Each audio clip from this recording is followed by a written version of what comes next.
ഇന്നലെ അങ്ങനെയായിരുന്നു, ഇന്ന് അങ്ങനെയാണ്, നാളെ അങ്ങനെ ആവുകയും ചെയ്യും. അതിലൊരു മാറ്റവും ഉണ്ടാവില്ല.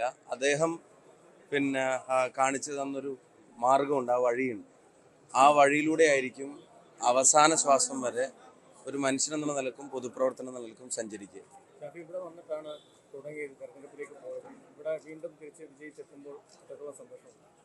അല്ല, ഇവിടം കൊണ്ടാണ് ഞങ്ങളൊക്കെ തുടങ്ങിയത്.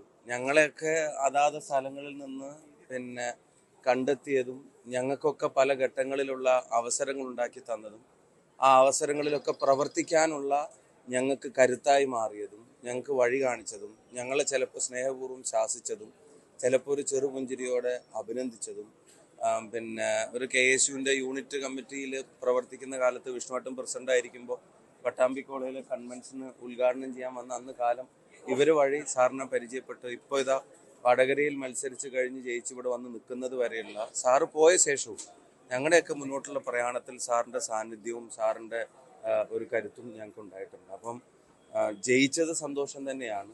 പക്ഷേ ജയിച്ചതിൽ ആ തെരഞ്ഞെടുപ്പ് അത്ര വാശിയേറിയ ഒരു പോരാട്ടത്തിൻ്റെ ഇടയിലൊക്കെ ഏറ്റവും കൂടുതൽ ഇടപെടുമായിരുന്ന, ജയിച്ചതിൽ ഏറ്റവും കൂടുതൽ സന്തോഷിക്കുമായിരുന്ന, രാജ്യത്ത് തന്നെ കോൺഗ്രസിൻ്റെ തിരിച്ചുവരവിൽ ഏറ്റവും കൂടുതൽ ആഹ്ലാദിക്കുമായിരുന്ന ആളായിരുന്നു ചിലപ്പം സാറുണ്ടായിരുന്നെങ്കിൽ സാറ്. ആ സാറ് ഇല്ല, പക്ഷെ സാറിൻ്റെ ഓർമ്മകളുണ്ട്. ഇവിടെ വരിക എന്നുള്ളത് ഞങ്ങളെ സംബന്ധിച്ചിടത്തോളം അത് ഞങ്ങൾക്ക് എല്ലാവർക്കും ഉള്ള ഏറ്റവും വലിയൊരു തണലും കരുത്തുമാണ്.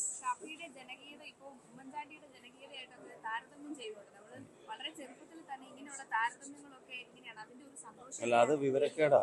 ഉമ്മൻചാണ്ടി സാറുമായിട്ട് വേറെ ആളെ താരതമ്യം ചെയ്യുന്നത് തന്നെ വിവരക്കേടാ. ഞങ്ങളൊക്കെ അതുപോലെ ഇനി ഒരാളുണ്ടാവില്ല, അതുപോലെ ഒരാൾക്കാവാൻ പറ്റുകയില്ല.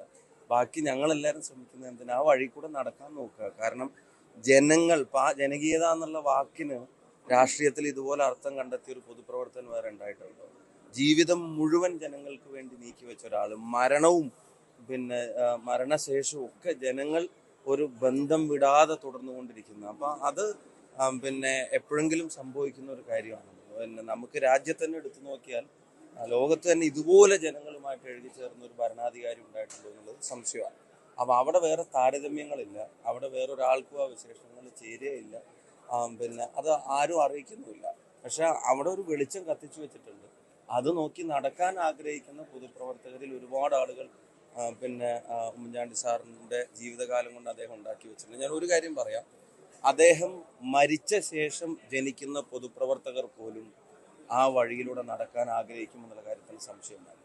കാരണം രാഷ്ട്രീയം, ജനാധിപത്യത്തിൽ ജനങ്ങളാണ് ഏറ്റവും വലിയ ശക്തി എന്നുള്ളത് ഇപ്പോൾ കഴിഞ്ഞ ദിവസം ഇന്നലെയും നമുക്ക് എല്ലാവർക്കും ഒരിക്കൽ കൂടി ബോധ്യപ്പെട്ടു. അതൊരു തെരഞ്ഞെടുപ്പ് കാലത്തെ ബോധ്യപ്പെടൽ മാത്രമല്ല, ജീവിതകാലം മുഴുവൻ ബോധ്യപ്പെട്ട ഒരാളുടെ സംബന്ധിച്ചാണ് നമ്മൾ സംസാരിക്കുന്നത്.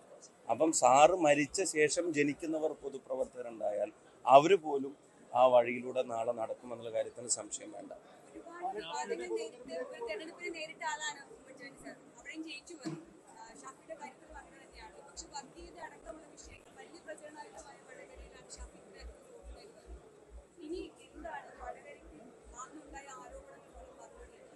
അതിനകത്ത് ഞങ്ങളുടെ ജയം തന്നെയാണ് അതിനുള്ള ഏറ്റവും വലിയ മറുപടി.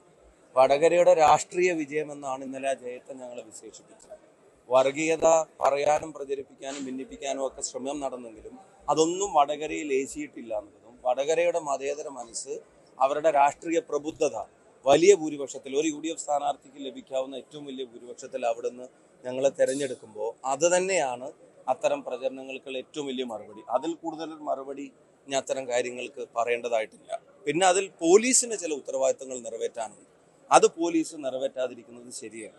ആ വിഭാഗീയ ശ്രമങ്ങൾ നടത്തിയത് ആരാണെന്ന് കണ്ടെത്തേണ്ട പോലീസ് ഒരു പക്ഷേ പാർട്ടി താല്പര്യം സംരക്ഷിക്കാനെന്നോണം അക്കാര്യത്തിൽ അവരുടെ മെല്ലപ്പോക്ക് ശരിയല്ല.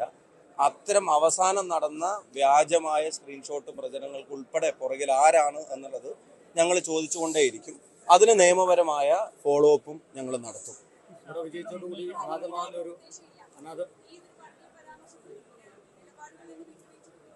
അല്ല, അത് വെറും ഒരു പരാമർശമല്ല, അതൊരു നാടിന്റെ ഐക്യത്തെ തകർക്കാനുള്ള ഹീനമായൊരു ശ്രമമായിരുന്നു. അപ്പൊ അതിന് നിയമപരമായ ചില നടപടികൾ അനിവാര്യമാണല്ലോ. അതുണ്ടാക്കിയത് ആരാണെന്ന് കണ്ടെത്തണ്ടേ? ആ ചെറുപ്പക്കാരൻ നിരപരാധിയാണെന്ന് പോലീസ് അവനെ വിളിച്ച് പറയാം, അതുകൊണ്ട് തീരുന്നതല്ലല്ലോ. അപ്പൊ പിന്നെ അത് ഉണ്ടാക്കിയത് ആരാണെന്ന് അറിയണം. അത് ഫേക്ക് ആണെന്ന് അറിഞ്ഞിട്ടും ഉത്തരവാദിത്തപ്പെട്ട ആളുകൾ പ്രചരിപ്പിച്ചിട്ടുണ്ടല്ലോ. അപ്പൊ അതിൽ ശരിയല്ലാത്തൊരു സമീപനമായിരുന്നു. പക്ഷെ അത് വടകരയിലെ ജനങ്ങൾ ഇതിനകം തന്നെ അതിനെ തള്ളിക്കഴിഞ്ഞു. ഇനി നിയമപരമായി അതിൽ നടപടികൾ ഉണ്ടാവേണ്ടതുണ്ട്. അത് ഞങ്ങൾ ഫോളോ അപ്പ് ചെയ്യും.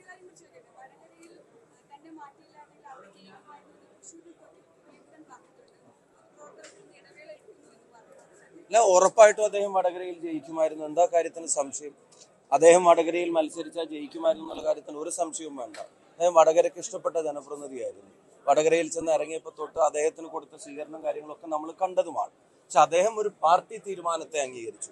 പാർട്ടിക്ക് വേണ്ടി ഒരു ഫൈറ്റ് നടത്താൻ വേണ്ടി പാർട്ടി പറഞ്ഞപ്പോൾ എനിക്ക് കുറച്ചും കൂടെ കംഫർട്ടബിൾ ആയിട്ട് ഇവിടെ നിന്നാൽ ജയിക്കാൻ കഴിയുമെന്നുള്ള ഉറപ്പോ അദ്ദേഹത്തിന്റെ സ്ഥാനോ മാനത്തിനോ അപ്പുറത്തേക്ക് പാർട്ടിക്ക് ഒരു അനിവാര്യത വന്നപ്പോൾ ആ തീരുമാനം ഉൾക്കൊണ്ട് അദ്ദേഹം തൃശ്ശൂരിൽ പോയി വലിയൊരു ഫൈറ്റ് നടത്താൻ തീരുമാനിച്ചു. ആ ഫൈറ്റിൽ ഒരു പക്ഷെ തൃശ്ശൂർ പരാജയപ്പെട്ടു പോയിട്ടുണ്ടാവാം. പക്ഷെ ഞാൻ ഉൾപ്പെടെയുള്ള സ്ഥാനാർത്ഥികൾ പറയുന്ന ഒരു പ്രധാനപ്പെട്ട കാര്യം, അത് പൊതുസമൂഹത്തിന് ഉൾക്കൊള്ളാൻ കഴിയുന്ന ഒരു പ്രധാനപ്പെട്ട കാര്യം, അദ്ദേഹം അവിടെ പരാജയപ്പെട്ടെങ്കിൽ പോലും തിരുവനന്തപുരം മുതൽ കാസർഗോഡ് വരെയുള്ള വടകര ഉൾപ്പെടെയുള്ള ബാക്കി 19 മണ്ഡലങ്ങളിലും കെ മുരളീധരൻ എന്ന നേതാവിന്റെ ആർജവത്തോടെയുള്ള തീരുമാനത്തിന്റെ ഗുണം ഞങ്ങൾക്ക് എല്ലാവർക്കും ലഭിച്ചിട്ടുണ്ട്. ഒരു സ്ഥാനാർത്ഥി എന്നുള്ള നിലയ്ക്ക് എനിക്ക് നിസ്സംശയം അത് പറയാൻ പറ്റും. ഇപ്പൊ ഞാൻ അവിടെ ചെന്നപ്പോൾ എന്നോട് അവിടുത്തെ ആൾക്കാർ പറഞ്ഞത്, നിങ്ങൾ ഇവിടെ വന്നതിനുള്ള സ്നേഹം മാത്രമല്ല, അവിടെ തൃശ്ശൂർ ഒരു ഫൈറ്റിന് മുരളിയേട്ടൻ പിന്നെ ധൈര്യത്തോടെ ഇറങ്ങിത്തിരിച്ചതിനുള്ള പിന്തുണ കൂടിയാണ് നിങ്ങൾക്ക് തരുന്നതെന്ന് എന്നോട് വടകരക്കാർ പറഞ്ഞിട്ടുണ്ട്. അദ്ദേഹം വടകരയിൽ മത്സരിച്ചാൽ എന്തായാലും ജയിക്കുമായിരുന്നു, ഒരു സംശയവും ആ കാര്യത്തിനില്ല. അപ്പം അദ്ദേഹം പാർട്ടിക്ക് വേണ്ടിയാണ് അത്തരം ഒരു തീരുമാനമെടുത്തത്.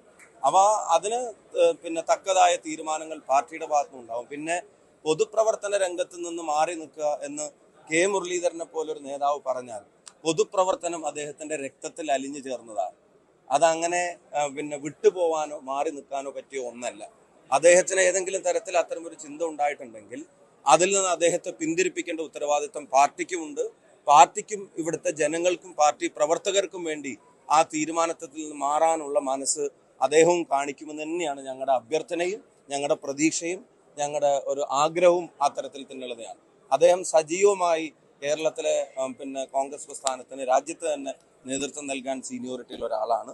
പൊതുപ്രവർത്തനത്തിൽ നിന്നൊന്നും കെ മുരളീധരൻ മാറി നിൽക്കുന്ന ഒരു സാഹചര്യം പാർട്ടി പ്രവർത്തകർക്ക് ആലോചിക്കാൻ കഴിയില്ല, ജനങ്ങളും അത് അംഗീകരിക്കില്ല.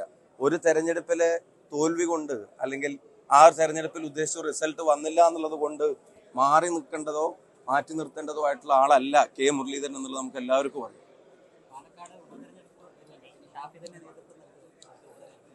എല്ലാ തെരഞ്ഞെടുപ്പുകൾക്കും പാർട്ടിയും മുന്നണിയുമാണ് നേതൃത്വം നൽകുന്നത്.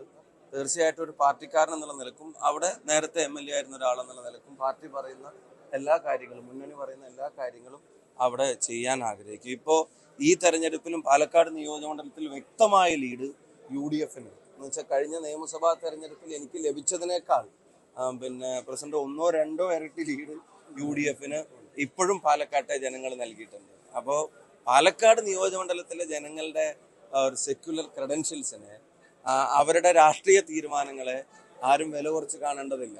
അപ്പം ഞങ്ങൾ വടകരയിൽ മത്സരിക്കാൻ പോയപ്പോഴത്തേക്കും ആദ്യത്തെ ആരോപണം എന്തായിരുന്നു? BJP-യുമായിട്ടുള്ള ധാരണയാണ്. BJP-യുടെ വോട്ട് വടകരയിൽ പിന്നെ ഞങ്ങൾ വാങ്ങാൻ പോവാണ് അത്രയെന്നൊക്കെ പറഞ്ഞിട്ടുള്ള പ്രചരണം.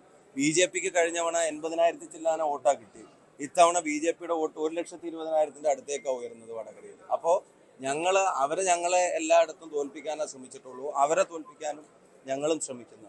പാലക്കാട്ടെ അത്തരം അന്തർധാരകളോ അങ്ങനത്തെ ഒന്നും ഞങ്ങളെ സംബന്ധിച്ചിടത്തോളം ഒരാളുമായിട്ട് ഒരു അഡ്ജസ്റ്റ്മെന്റും ഇല്ല. നേരായി പാലക്കാട്ട് ജനങ്ങളോട് കാര്യങ്ങൾ പറയും. അവിടെ ഉമ്മൻചാണ്ടി സാർ ഇരിക്കുന്ന സമയം തൊട്ട് ചെയ്തു വെച്ച കുറേ കാര്യങ്ങളുണ്ട്. പാലക്കാടിന് 1-2 മുഖ്യമന്ത്രിമാരൊക്കെ നേരത്തെ ഉണ്ടായിരുന്നതാണ്. അവരൊന്നും തരാത്ത ഗവൺമെന്റ് മെഡിക്കൽ കോളേജ് ഉൾപ്പെടെ ഇപ്പോൾ ഇവിടെ ഈ കബറിടത്തിൽ കിടക്കുന്ന ഒരാളാണ് പാലക്കാടിന് തന്നത്. അതൊന്നും പാലക്കാട്ടെ ജനങ്ങൾ അങ്ങനെ എളുപ്പത്തിൽ മറന്നു പോകുന്ന ഒന്നല്ല. അവിടുത്തെ വികസന പ്രവർത്തനങ്ങൾ, അവിടുത്തെ ജനതയുടെ ജനാധിപത്യ മതേതര ബോധം, അത് ഞങ്ങളെ കൈവിടില്ല എന്ന് ഞങ്ങൾക്ക് ഉറപ്പുണ്ട്. വടകരയിൽ ഞങ്ങൾക്ക് ജയിക്കാൻ കരുത്തായതും പാലക്കാട്ടെ ജനങ്ങളുടെ സ്നേഹം ഒരു ഘടകമായിരുന്നു. പാലക്കാട്ടെ ജനത പറഞ്ഞ നല്ല അഭിപ്രായം വടകരയിൽ എന്നെ സംബന്ധിച്ചിടത്തോളം വലിയൊരു കരുതലായിരുന്നു. അപ്പോൾ അവർക്ക് വേണ്ടിയുള്ള കാര്യങ്ങൾ ഇനിയും ചെയ്യും. അവിടെ ഞങ്ങൾക്ക് തെരഞ്ഞെടുപ്പ് ജയിക്കാൻ കഴിയുമെന്നുള്ള നല്ല വിശ്വാസമുണ്ട്. അത് പാർട്ടിയാണല്ലോ, പാർട്ടി മുന്നണിയാണല്ലോ അത് തീരുമാനിക്കേണ്ടത്. ജയസാധ്യതയായിരിക്കും അതിന്റെ മാനദണ്ഡം, പ്രായമായിരിക്കില്ല. അവിടെ ജയസാധ്യതയുള്ള ഒരു സ്ഥാനാർത്ഥിയെ പാർട്ടി നിർത്തുകയും ചെയ്യും. അതിൽ തീർച്ചയായിട്ടും അനുകൂലമായ വിധിയെഴുത്ത് പാലക്കാട്ടെ ജനം ഞങ്ങൾക്ക് തരികയും ചെയ്യും എന്നാണ് ഞങ്ങളുടെ വിശ്വാസം. ഞാൻ പിന്നെ വടകരക്കാരനായിരുന്നില്ലല്ലോ. അതൊക്കെ പാർട്ടി തീരുമാനങ്ങളല്ലേ. ചിലപ്പം പാലക്കാട്ടുകാരനായിരിക്കും, ചിലപ്പോൾ പാലക്കാട്ടുകാരനല്ലായിരിക്കും.